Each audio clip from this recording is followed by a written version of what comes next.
Checking that right there. Am I recording now? Am I recording now?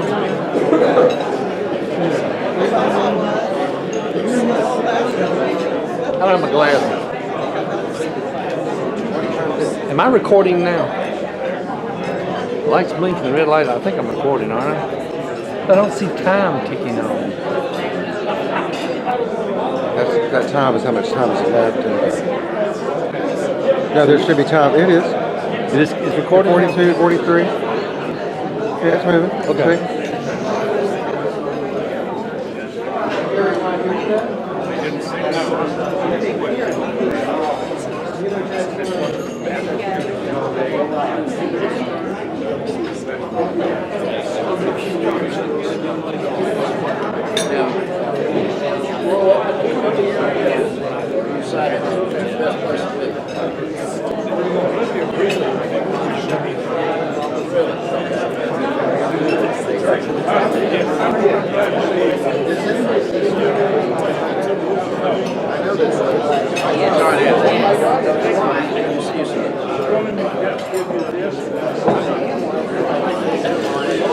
I'm like standing up. I'll move out.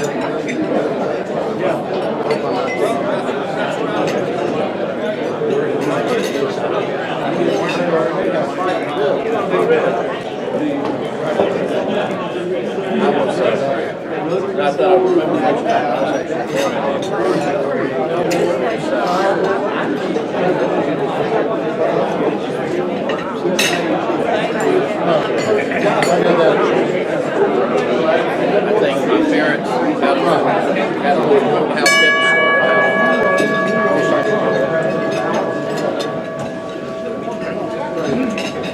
Welcome to Columbia Rotary. It's great to see so many people here today. Before we sing the national anthem, please take a minute to greet those around you.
Very nice. Thank you so much, Audrey. Please remain standing for the invocation delivered today by John Durst.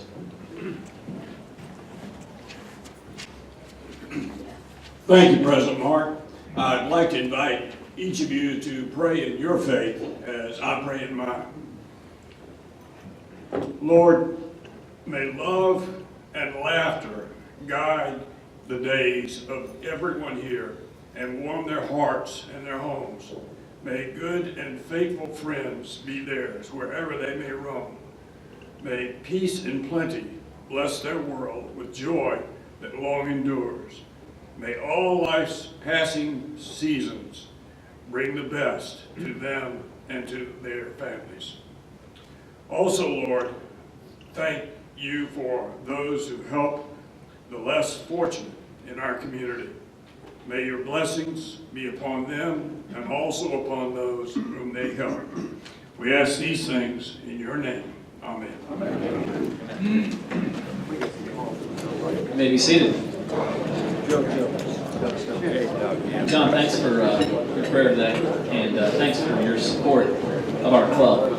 John Durst, everyone, you probably know this, but John is he's a past president of our club and the advisor to the board, and someone that I have developed a incredible amount of trust and respect for, and I appreciate your friendship, John. Thank you. Okay, if someone from each table would grab the blue bucket and pass it around. We take a minute here to put some money in the cart bucket. As you know, 100% of the money that goes into the blue bucket is given for Alzheimer's research. And I'll invite Russ Bell to come to the podium to welcome you all.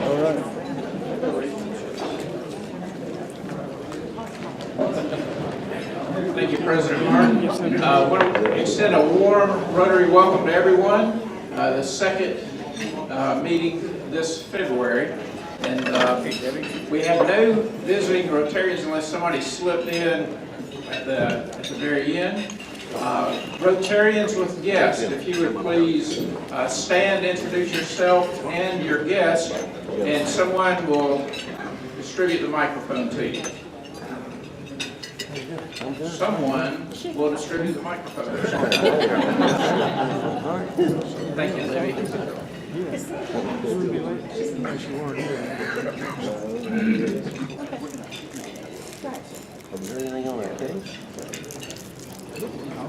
Okay, so since I'm going to be running around with the microphone, I'm going to take one moment of a personal privilege to be first.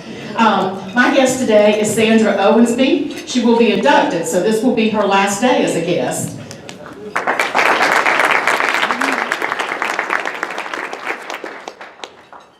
I'm Jerry Bright. Today I have with me Gerald Smith, who plans to join also.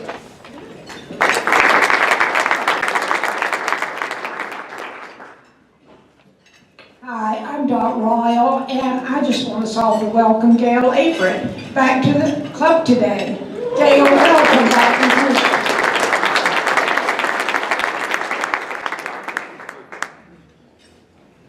And I'm Bob Crestfield, and I'd like to welcome again Mark Lett, who is the executive editor of the State Newspaper.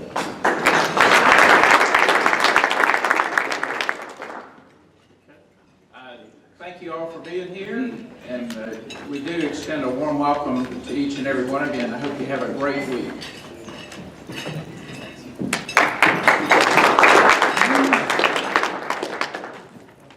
Okay, keep the meeting going here. We have Health and Happiness. Today's report will be delivered by Robin Gorman, past president, and she's got double duty today. She's going to be busy with a new member now shortly. So, Robin. Thank you, Bart. Robert Goins sends his best to all of you. He emailed and said he had to be in court today, and so I don't sing as Robert. I have the name. I always tell people that when I introduce myself, I say Robin, and I always say Robin like the bird, and they tend to be able to remember that. But the songbird, I am not. So we'll miss Robert today. Member News, Hal Stevenson. Where are you, Hal? There we go. Hal, among the many, many things that he does, he is now the president. Let me see. I don't have my glasses on, Hal. Why don't you just tell us what your latest stand up and tell us, Hal. Being the glutton for punishment that I am, I'm this year's president for the Congaree Vista Guild. And so any problems that happen in the Vista, you can call Meredith. And hey, you all make a good team. And Hal, who's running your business while you're doing other things in the Vista? My wife is a very capable leader. Absolutely. Congratulations to her and to you. Also, Joe Jones. Joe, where are you? Here's Joe. He has fabulous news, and he has 4 grandsons who are Eagle Scouts. He now has the two newest to achieve Eagle Scouts are Patrick Searcy and Duffy Deal. Congratulations. Okay, we're going to do a short health and happiness. Of course, we have to mention the Super Bowl. Whether you are a Broncos fan or a Panthers, well, raise your hands. Who are the Broncos? Yes! And, okay, Libby, we got it. All right, what about the Panthers? Of course. Okay, well, You know, I'll admit, I had to pull for Peyton Manning. I just, you know, they kept referring to him and his age, and he kept saying, you know, you don't have to keep reminding me. So I kind of have a kindred spirit with him. You don't have to keep reminding me of how old I am. What about the connection to the Broncos? Give me two South Carolina connections to Dan Reeves. What's the other one? Oh, I guess there are more than I thought. All right, I had, where's my husband? He's supposed to help me out on this. I thought I had one of the Sharks. He wasn't a Bronco? Shandon Sharp, okay, well, you can tell how much I don't know about football. But anyway, great game, and I'm sure we all enjoyed seeing it. Another great game to look forward to tonight. The University of South Carolina women play UConn, numbers 1 and 2, and this is the first time that the women's game has been sold out, so congratulations to them.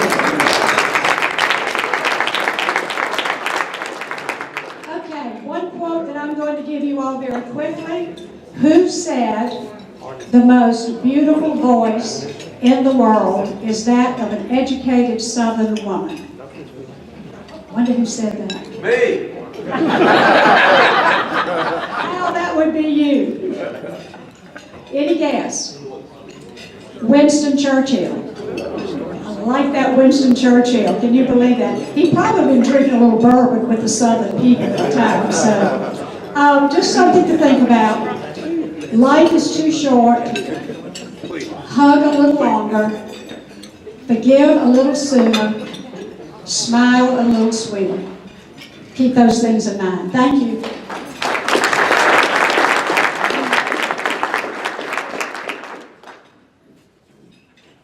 Robin gets to come right back up to the microphone in a second, so we'll let her have a sip of water. I do have a couple of quick announcements and things to share with the club.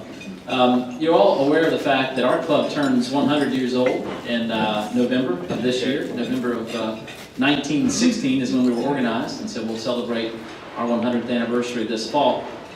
Greenville Rotary is also celebrating their 100th anniversary. It's in March. In fact, if you want to go to Greenville Rotary's big celebration, they're having a gala. It's in early March. Come see me after the meeting. I'll be happy to give you some more information about it. But I just wanted to share that with all of you. The president of that club has reached out to me on more than one occasion to let all of you know that you're welcome. In fact, Greenville Rotary started the Columbia Rotary all those years ago. So helped start the Rotary Club here all those years ago. And then another quick announcement about our meeting on February 29th. That's just now 3 weeks away. On the 29th of February, we're going to meet at the My Carolina Alumni Center. We'll have details about parking and make sure that everybody knows exactly where to go and how to get to where we're going to meet. The My Carolina Alumni Center is in the Vista. It is a fabulous, just first-class building. I know many of you went there for our Christmas party in December. We're going to take a trip there as a club and check out that venue. 12:30, February 29th. So Jesse Bullard and some others are working with me on the event, and so we'll have more details to follow in the next couple weeks. And with that, we'll welcome some new members and to induct them today, past President Robin Bullard. Thank you, Mark. If the inductees and their sponsors would come up here, please.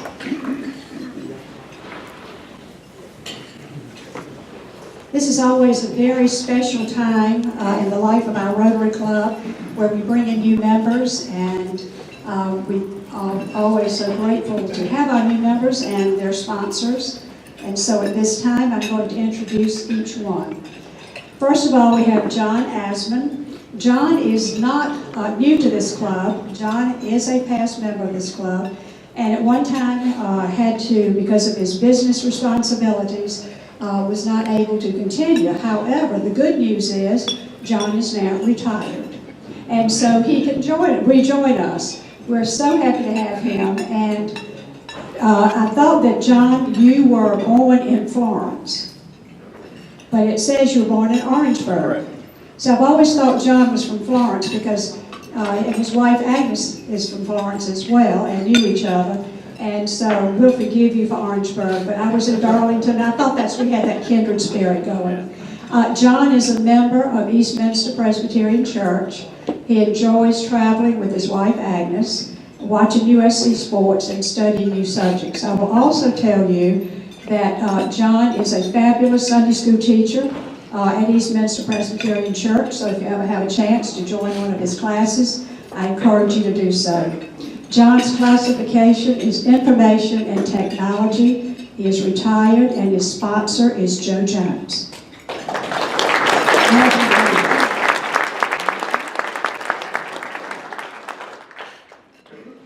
Next, we have Sandra Owensby. Sandra, if you'll step forward. John was on the end, so that was easy. I asked Sandra, she is the executive director of the Lurie Center. She has been a previous Rotarian in both Spartanburg and Augusta. And when I met her, I asked her when she had moved to Columbia. And her response was the week of the flood. So we're so glad that you're here and that you are beginning to get set to settle in. Her husband's name is Earl, and they have one son. Her church affiliation is Episcopal, and she enjoys movies, reading, walking, and yoga. And Sandra, I think I have everything that I did say. Rotary, Augusta Rotary Club in Spartanburg. So we're really happy to have you here. And your sponsor is Libby Gober.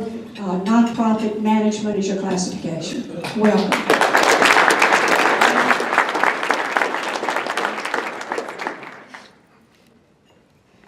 Next we have Ellie Given Shula, and I asked him, but he's known as Buck. And when I met him, I said, please pronounce your first name for me. And he very graciously said, yes, it is Ellie. And that was your father's name, is that correct? And so, but Buck is his nickname. His spouse is Annette Schuler. They have 3 sons. He is U.S. Air Force retired Lieutenant General. Also, he was educated in Orangeburg at the Citadel and has a master's in engineering, management, and also a doctorate in aerospace science. That is from the Citadel. It's probably a little too smart for most of us here, so we're glad to have this capital,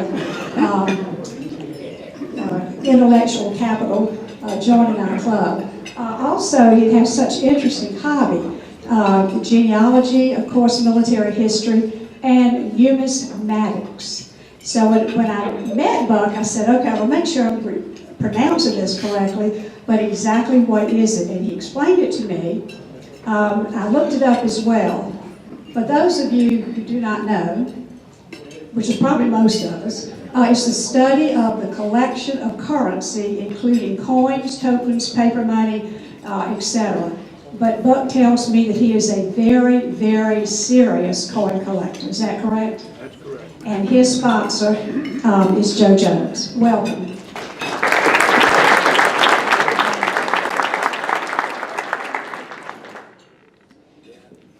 Next we have James Griffin, nicknamed Jim, and his wife is Terry.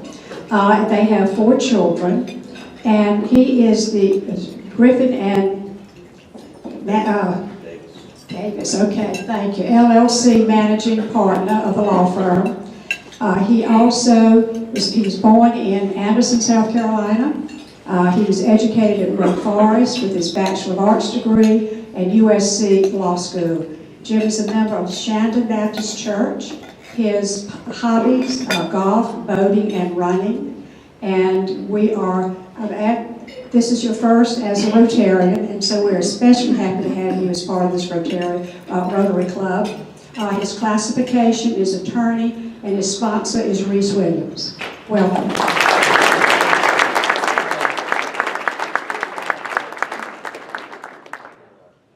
And if each one of you and your sponsors would turn and just what we always say to new inductees is that you will get out of Rotary what you put into it, and that's obvious. This is a fabulous club. You all have exceptional sponsors. who have brought you into this club. The most important thing is to be involved. And there are many, many ways that you can be involved. You've already been told some of those, or know of some of those. There will be a fireside chat at President Mark's house in the near future. At that time, you'll learn more than you'll ever want to know about the Rotary Club, because each past president has something to impart upon you. But again, welcome. Please always attend, get to know the other people in the Rotary Club, and become involved. And you will thoroughly, thoroughly enjoy your time of service in the Columbia Rotary Club. Again, welcome.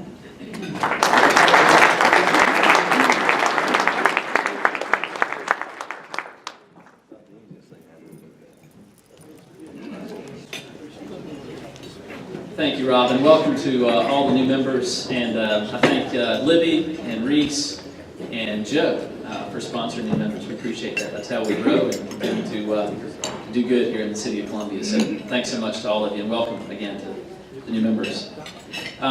We will now begin the, I'll bring forward to the podium Lee Turner to introduce our speaker today.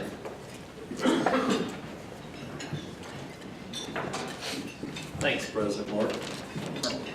President Mark has asked me to say just a few things about myself, since I'm a relatively new member here, and not a lot of you know me yet, and I haven't gotten a chance to meet everyone. But I'm going to keep this brief because I don't want to take time away from Colonel Currey's presentation. He's got a great program lined up for us. I was born here in Columbia, went to USC where I received a master's degree. I have a wife and 3 children that range in age from 19 to 27. My youngest, daughter, is actually at Clemson, but she's studying abroad this semester in Paris, of all places. Cover your prayers for her. I have my own CPA firm on Forest Drive in Newburgh Office Park, Wisconsin. We have a concentration in commercial real estate and trusts, primarily tax work. And that's enough about me. Let's talk about Colonel Craig Currey. I've known Craig for a number of years now, he and his wife Maria, through our church affiliation with East Presbyterian Church.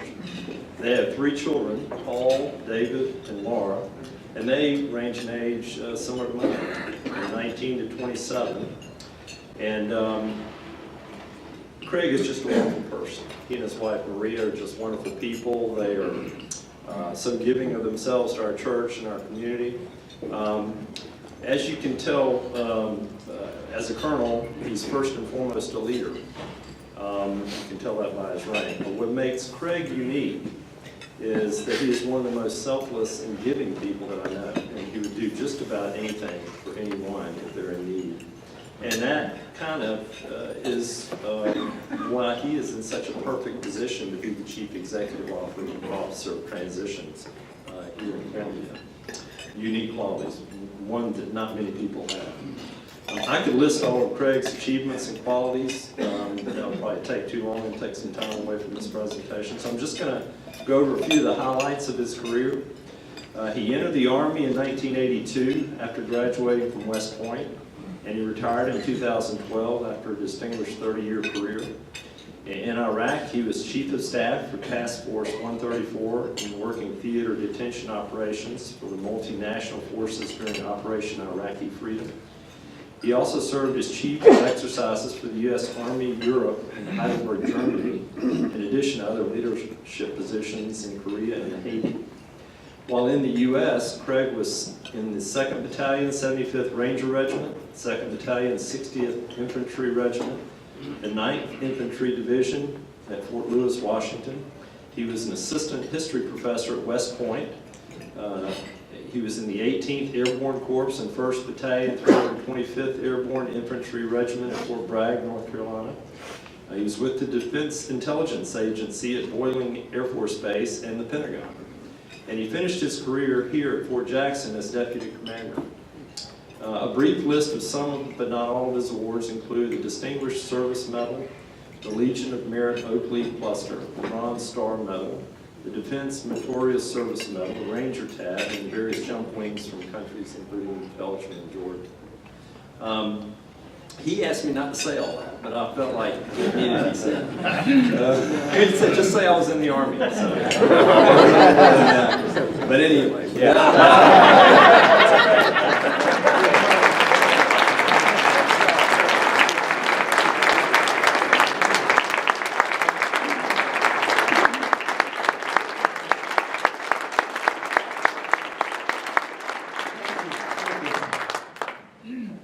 First of all, I'm already intimidated. I know there's a lieutenant general in the audience, and that doesn't bode well. I'm also looking at this clock, Mark. I know that he'll tackle me here if I go too long. Thank you for having me. Greetings from the Spring Valley Rotary, where I normally attend. You had a great group here. I recognize a lot of folks here, a lot of prominent people, and a lot of folks in the community who do an awful lot. So thank you for all that you do with Rotary. Thanks for what you do for Columbia to make it a better place for all of us. I'm going to talk today about transitions.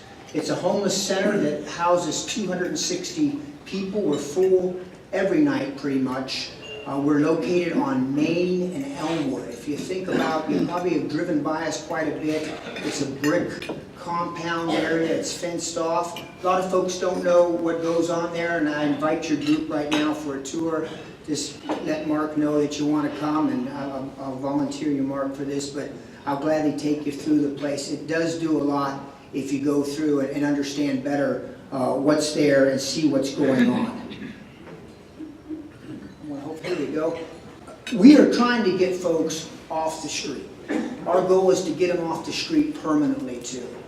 We do have a normal shelter function, but our shelter function is really to draw you into our higher level beds where we can work with you and try to get you off the streets permanently. Since we've been opened June of 2011, we've put 1,091 folks into permanent housing. Those are different folks, and it's exciting to do that because 1,000+ people walking around the streets of Columbia wouldn't help the community. It wouldn't help your businesses. It wouldn't help your neighborhoods. It wouldn't even help the 1,091 people.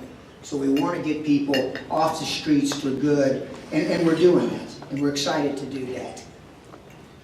Some of the accomplishments are there. I mentioned the numbers. 2,613 people walked into transition. So that's the scope of the operation there last year. So those are totally different people. So it's not 10 or 20 people. Homelessness is large in the Midlands, and that's the only reason that I tell you that number. It's not 100, it's not 200, it's 2,600 plus in 1 year. And we're on par. It's going to be about the same this year. We have partners there. We have 40+ partners. Salvation Army is one of the big ones. I see Roger Colson sitting over there as well.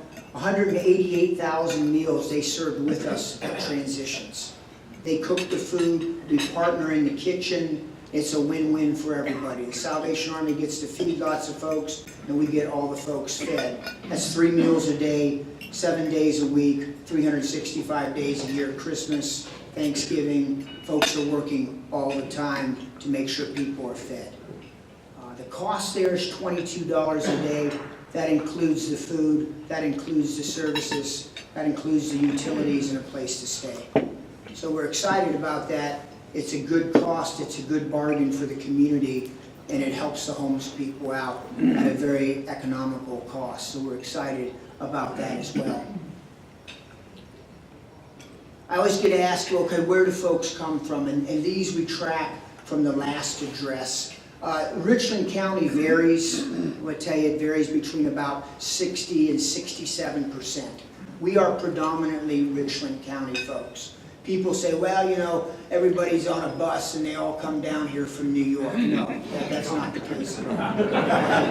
And I'll challenge you, yeah, somebody has gotten in a cab once and come from some other place, or they don't get on airplanes, but they do get on the megabus. So, I mean, the reality is most are Richland County folks. Lexington, about 8 to 9%. Since we've been open, that's been the historic fact of what's walked in. You see the other part are South Carolinians, and then we do run about 14 to 15% out of state. Out of state meaning they came back, they grew up in the Midlands, so they came back. Grandma was here, the ill-fated, my girlfriend was here, and then I came here and she threw me out. I've heard that one a few times. They're traveling through and their car broke down. You get a whole hodgepodge of reasons for out-of-state folks. But those numbers are pretty consistent with the homeless population as a whole. Now remember, this is at transitions. That's what I know best. I do know a lot about homelessness in the Midlands. And for the most part, that's consistent too as well for their statistics. Gender is there. We're 2/3 male, not because we're mean and we want to, not help women out. It's because that is the need. If we were 50-50 in our population of beds, we would not fill the women's beds, plain and simple. So we're about 2/3 male. Most of the homeless population are adult males, and they're our age. Now, ours is a collective word here, but they're not 20 and 30-year-olds. They're 45 to 55. So if you're not in that group, consider yourself fortunate that I thought you were younger than you are. But the reality is, hey, they're not younger folks. They're older folks, and that's predominantly who fills the homeless population. Some racial demographics are there.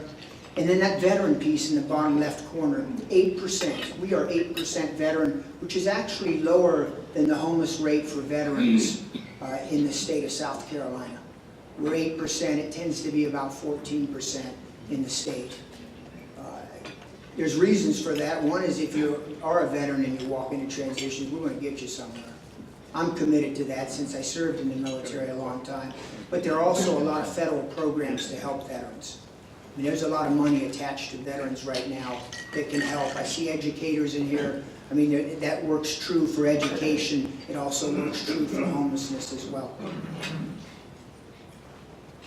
Different programs here, a collection of things. I highlight, if you look on the third picture there, and I know unless you have like supervision, you can't see a lot of these things, but that's the homeless court. We've started the homeless court at Transitions, and we're not the main folks on that at all. The court does, Judge Turner does a great job. She runs the court. It is a court for the City of Columbia. The solicitor's office decides who will be reviewed as a case. We have been the largest agency providing clients to be reviewed, and we do it once a month on a Tuesday at 2 o'clock. It's open to the public. The next one's February 23rd. If you want to come see the homeless court, just come on. Be there at 2 o'clock. The homeless people fill the day center. I don't know what they think it's Judge Judy or something. They're all excited by it, and they do fill the place up. It has a great audience. And Judge Turner does about 3 to 4 folks each month. And this is an idea that has been done successfully around the country, but it's to help homeless folks overcome barriers. If a homeless person gets a job and they have to go to jail for 30 days, well, obviously they're going to get fired. Well, the sad thing for that is once they're fired, the joke's really on all of us, because now they'll just be back on the street again using the emergency room and running up cost and getting arrested by the police. So the reality is if a homeless person has a job and they're doing well, you really don't want to unhinge that with a minor misdemeanor. So it might be in the interest of society. I know it's in the interest of the homeless person to expunge the charge and drop it. So Judge Turner looks at this carefully. The solicitor decides. They have a defense attorney, and actually it's working very well. So the homeless court is out there. It's at Transitions as well. Education, there's all kinds of life skill problems. You can volunteer at Transitions, help teach classes. We tend to do about 7 or 8 hours of classes a day that the clients are required to go to. They have to do 8 hours of personal development a week if they don't have a job. So we're trying to get people engaged in doing things for their own good. And that could include a Bible study, it could include an AA session, any of those things that are going to help people down the road. We want them to opt in. So they get to choose what they go to as long as they're meeting the hours and getting the development. We're excited by that. The beds are here, the numbers are there. Again, I told you we're about 2/3 male, 1/3 female. The point of this slide is to show you that we have 3 basic levels of housing. Emergency and convalescent are our lowest levels. Convalescent are beds designed for the 3 major hospital systems to discharge a person instead of to the streets to Transitions. So we work with their social workers and we try to get them into Transitions. They have to be discharged, but we don't have nurses there doing their health care for them. But at the point they're ready to get out of the hospital, and they know who's homeless, believe me, they know. They figured it out. they have the form. You know, you look at it in a form for healthcare, there's no healthcare, there's no address. It's real easy to tell when someone is homeless. And the social workers work with our people, and we get them into transitions, which is much better, because then we're going to try to get them into permanent housing, and they can even continue the recovery process. Because just because you're allowed to leave the hospital and you can go to the food line or you can go to the bathroom doesn't necessarily mean you're in the best of health. There are a lot of folks at transitions who aren't in great health. If you look at this population, they need a lot of medical help. The levels then progress from emergency, which is 30 days, to program, which is 2 to 6 months, and then transitional housing is 6 months to 2 years. And we found that if you can't fix it in a year, you know, something's going on. We work with you hard. At the year point, we're trying to get you into permanent housing. In theory, you could stay up to 2 years. We generally realize that at that point, something's not right. And some will fail. If you don't have incentive to leave, people will want to stay there forever. And so with any shelter, there has to be some sort of impetus to move forward, progress, and get into your own place. So we've stressed to our people that you're not going to stay at transitions forever. Transitions has helped you get on your feet, overcome barriers, and then move out into your own housing and be on your own. There's a lot of reasons for homelessness. People will say, well, you know, I get asked this all the time. Big ones, mental health and substance. I mean, if I were to pin two, those two are probably, and it may be both, unfortunately. I list some other things here as well. Ex-offenders are rampant. Yeah, if you want to hurt your job, I mean, I could take high school groups through transitions, you know, one of these shock therapy things, and say, hey, you want to mess your life up? You know, use drugs, and I could show these people, and I would never do this, but, you know, okay, these people here use crack, and they've ruined their lives, so you want to do that? Here, look at these people. You want to be an ex-felon? Here, look at these people. And so the point is to overcome these barriers, and it's hard.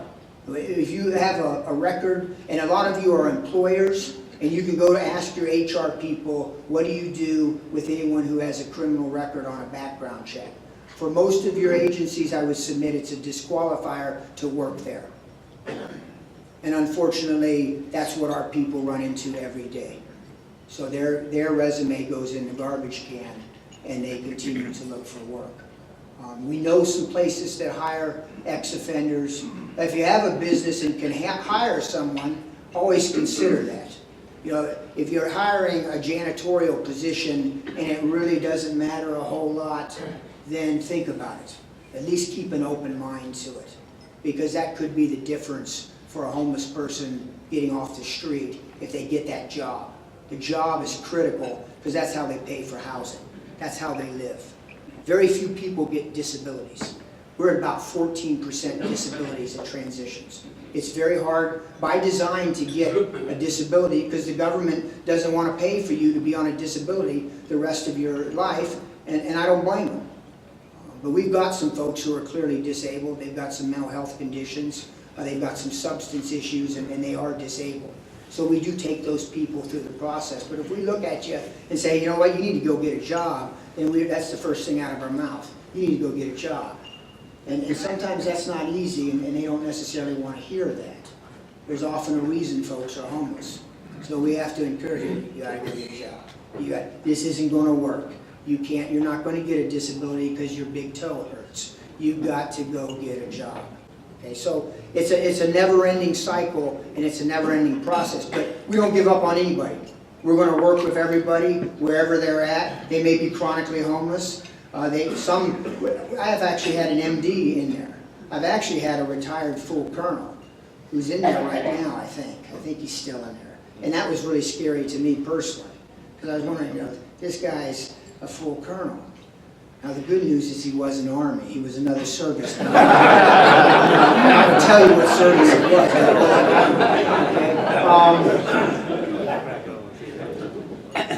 Different things listed, domestic violence. We've got all of those, and the point is we've got people there, and those 40 partners that are there. Some of them have expertise in these particular areas. So we're trying to marry the client up with the best group that can help them, and our case managers do that very well.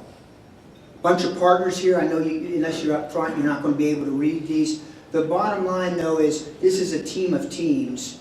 Transitions is a one-stop place where other great agencies come, and there's lots of homeless people there. And that's the beauty of it, is there's lots of homeless people there, and most of them want to get help. We've got some who you got to kind of twist their arm a little bit to get that help, but most of them are looking for help. And the agencies can go in there, they can circulate in the day center, they can look for people. I'm looking at Roger. Roger's got a person in the day center who engages people and tries to work with the day user population that comes in right off the street. We've got Columbia College students. Although they're not up here, we have Columbia College students. We had 3 the other day who were walking around trying to figure out how to volunteer and actually do sort of an internship with us. We have USC folks there, the graduate students getting their masters, their MSWs, and they're working there as well. All kinds of folks. Partners are key to us.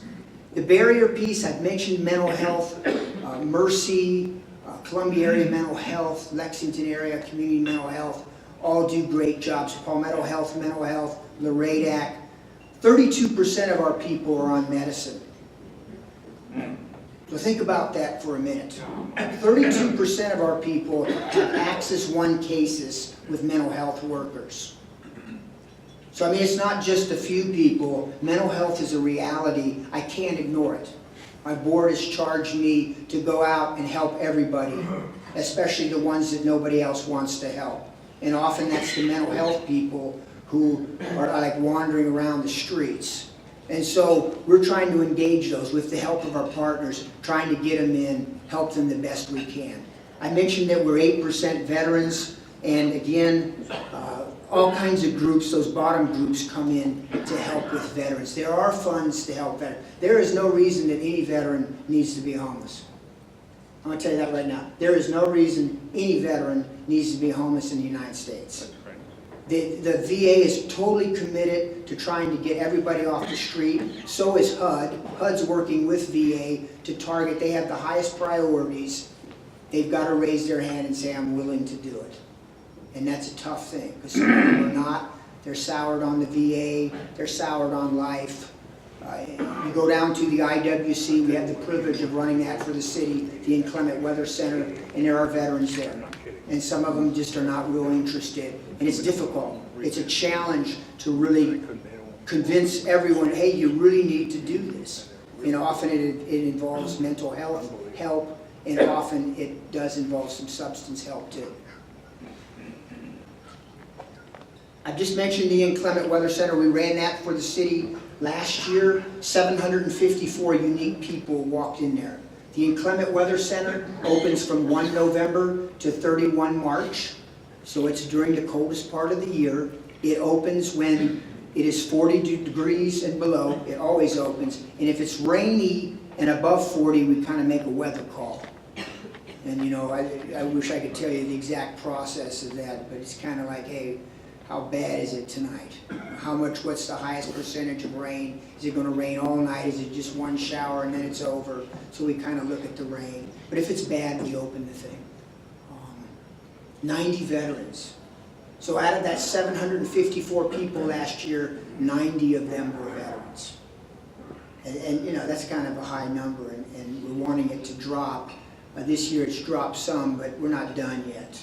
So there's still veterans out there walking around. And there's homeless people, and we're not going to stop till we got all the homeless people some help.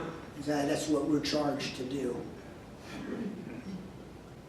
So pictures, people always ask me, what's the Inclement Weather Center? If you go to UG and you turn right there by Aflac, and there's the marionette puppet building, and you make a right where it says hydrogen gas station, you sort of weave, and some of you don't have any idea what I'm talking about. The bottom line is, it's down by the river. Okay? And this is what it looks like, right there in the top left, and inside, that's the eating area. It's a very simple, it was designed for the Park Service really to be their storage area and parking, you know, for machinery. It's a concrete slab with metal frames. It's a very simple building. But we've kept that open, we being the city, and we run that under United Way. We're subcontractors. Salvation Army is a subcontractor as well. G4S Security and Community Ministries under Reverend Wade does the transportation. So the four of us grouped together work for United Way, and basically we work for the city, running that every year. We're in our second year. We're excited, but again, I'm already up to 500 and some unique clients. I was hoping the number would go down more, and there's still folks out there. So we're going to see, I'm hoping we're below 754 by the time we get to the end of this year. More pictures inside. You can see it's a lot of bunk beds, women and men's on the right, bottom right. 240 beds, about 186 of them are old Army beds, and then the others are cots.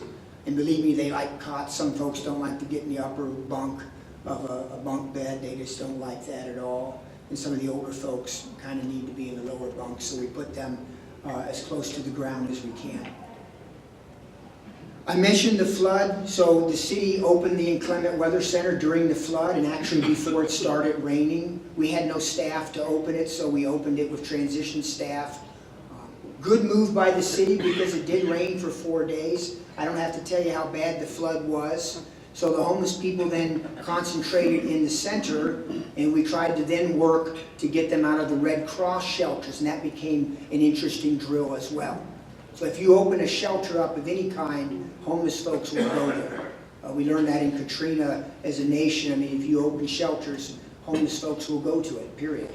So we opened this initially. The water, you recall, the water pressure went out. It's bad to have a place with 260 beds and another 100 plus people in the day center and no way to go to the bathroom. So that's what you see, the portalets in the bottom left there. And that was a lifesaver for a few days to get those in there until the water got stabilized, and that was the end of that problem. People brought water. We're grateful for the help of people bringing the water to folks. And so we got in there, and a lot of great organizations helped distribute water and do things. So from the very beginning we were involved. We actually were the first shelter before anything opened because the city had that ability to open it up immediately. So they converted it from homeless to regular shelter, and then they were worried it was going to flood because it was down by the river, at which point we opened it up in the day center. Some prices there. It's always expensive to go a night in the hospital. So some of you have turned me off to this point, so now I'm going to try to get you with a few numbers. And the business guys are there. Here's I'm making my business case here in the next 30 seconds. Emergency room visits are killers. You and I get mad if we go to the emergency room and sit for 8 hours. Some homeless folks don't necessarily get mad. Why? Because they're indoors, they're out of the rain, it's air conditioned. If it's summer, it's heated, it's winter. And if I get admitted to the hospital, I can even get some food. So, you know, again, it's kind of the way you look at it. Now, I will tell you, a lot of people who are homeless who go to the hospital, they need to go to the hospital. We have had clients die. They're in poor health. And many of them need medical attention because they haven't had good medical attention their entire life. So guess what? By the time you get 40 or 55, you have diabetes, you have hypertension, you got a lot of problems. So health care is a real concern for the homeless community. Eau Claire Health Cooperative partners with us. They run a free clinic on site. They do a great job. I can't say enough good about them.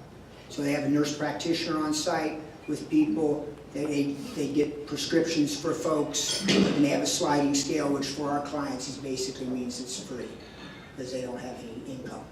So it's exciting, $22 a night, even jail. I've had hardcore friends tell me, hey, you just want to just lock all these people up. Well, that's stupid. First of all, it's not going to help anything. First of all, you can't lock them up forever because that's un-American. And then it's $65 a day at Alvarez Glen. Now, the city doesn't pay that whole $65, but that's the cost. So, yeah, the federal government, the state chip in money, the county. So, you know, all together, it's around $65 for a day in jail. So it's much cheaper sending to transitions. Volunteer, go to the website, transitionssc.org. You can volunteer all you want. We love volunteers. We love volunteers at the Inclement Weather Center too. Finally here I've got Floyd. Floyd was my boss. He was homeless. He was a client. He got cancer. He's a typical, hard-working all his life, got cancer, lost his job, lost his health care real bad, couldn't pay for anything, lost all his money, and ended up homeless. He ended up at Transitions. Went through his chemotherapy at Transitions real well. We got him the medical care he needed, and then he became my boss because he was put on our board. So I tell you, always be careful who you're helping. One day they're telling you what to do. And Tamaria was on crack for years. She works at Transitions now. Turned her life around, got clean at Transitions. A great story. And she is ruthless on clients. I mean, you can't make an excuse to her because she's already used it. So she knows everything. She's been there, has the t-shirt, really does have a heart for the clients, but she is hard-nosed. And she'll tell the clients what to do. She reminds me of a drill sergeant, so she really does a great job. I can take some questions here because I got a couple of minutes, Mark, before you tackle me. Yes, sir. Why less women than men? And then also, what percent, how many people, you said you do 2,900, what do you think still left out there? There were about, okay, Richland County, Lexington, and the point of time count last year was about 1,400. So between the IWC and Transitions, we're seeing about 500. So we're seeing about a third. So that other people go to Oliver Gospel, they'll go to Hannah House. So we're not the only agency in town, but there is a percentage of folks who are on the street. It's a few hundred, and they sleep in the parks, they sleep. And when the Inclement Weather Center closes at the end of March, that group will go out back onto the streets if we haven't sucked them into Transitions. So that's the number part. Women are fewer homeless. Unfortunately, women, if there's a child involved, the family is usually more supportive. Neighbors may be more supportive. Friends may be more supportive, generally for women. Most of these folks have burned their bridges. They've burned their bridges with families, and families are throwing it out. It's tough love time. You know, you've been on drugs for 5 or 10 years. The family doesn't want to hear it anymore. You know, get out of here, Johnny. Enough's enough. And so women, unfortunately, can stay with people that they probably shouldn't stay with, and so that accounts for some. So there's this couch surfing population of men and women who find friends. Women can do it easier. That's just a fact of life. Yes, sir, in the back. You mentioned that there are some of these mental health folks who have long-term mental health issues. We've read that those are the ones that are hardest to deal with. They either stay on the street or they run out of your time frame. What is the solution to that problem? For the mental health problem, sir, nationally there's a movement, housing first. And the idea of that is to take a person who's disabled and generally chronically homeless and put them into a place, an apartment, and then have wraparound services where people come and check on them and help them live in an apartment and pool their life together. That's the recommended model for some of the hardcore homeless folks. There's not enough of that kind of housing though, and that is very expensive. So some of those people end up walking into Transition. So we're going to do the best we can with what we have, even though in some cases that's not the best model for folks. And I did have a person ask me about the top 20. You might have read a state article here, I think it was on Friday. But the bottom line, the solicitor's office is trying to work with some of the top 20 chronically homeless people. Last year, the top 20 homeless people cost the region $1.9 million. Okay, those 20 people alone, 1.78 million of that was Palmetto Health bills for emergency rooms and medical care. So I mean, this is expensive. The court costs were $200,000, and it's $4,000 every time the police do something. I don't know if it's arrest and take them. So all that together, it's an issue that we're trying to tackle, and I applaud the solicitor's office for doing stuff. Mark, it's time to shoot me. Hey, I'm done. I'm in Rotary. I know it's time to hit the hook.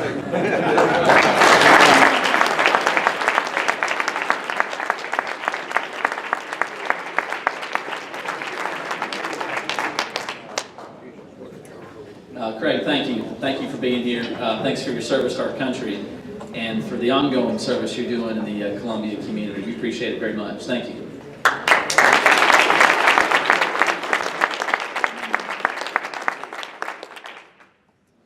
All right, so what's coming up? I've asked John Dacus, our president-elect, to come forward and share some announcements. We have an exciting few weeks ahead of us, and so I'll let President-elect John tell you what's coming up. Good afternoon. Real quickly, I'll tell you that next week we hope to have a major political candidate here. We've been doing some hot negotiating over the weekend. We're not sure our room is big enough for Donald Trump, even if we take all of it. He may want the Colonial Life Center instead of but he's in the play.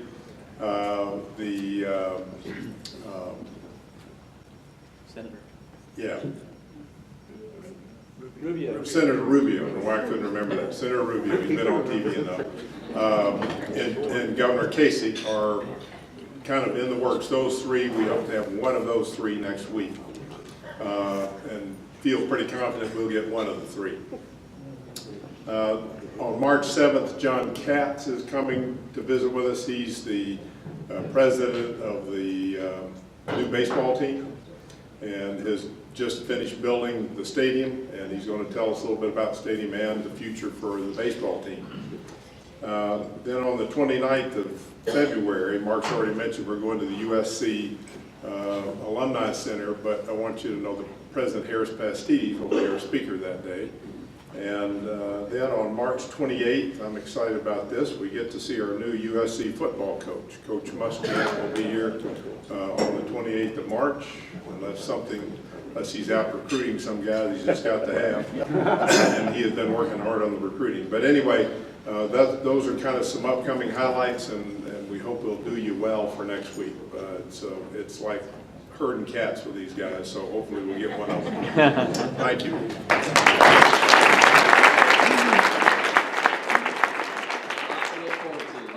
It's an exciting time at Columbia Rotary. Thanks, John. Please stand and we'll sing.